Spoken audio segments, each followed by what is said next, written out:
So today we're talking about valve covers. A lot of people want to know what they are.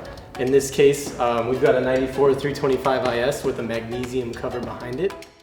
A valve cover is going to encapsulate the top of the engine, so you've got your cylinder head and then a valve cover, and that just keeps all the oil inside where it goes.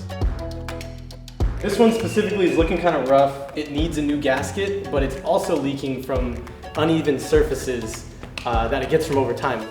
There's two different types of metal: aluminum, which lasts longer, and then magnesium, which in this case didn't last as long as it could have.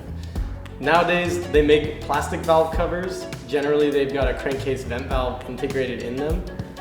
This is just what regulates pressure through the roof of the engine. In this case, this engine does have a crankcase vent valve in the top, but it's not as sophisticated as valve covers nowadays.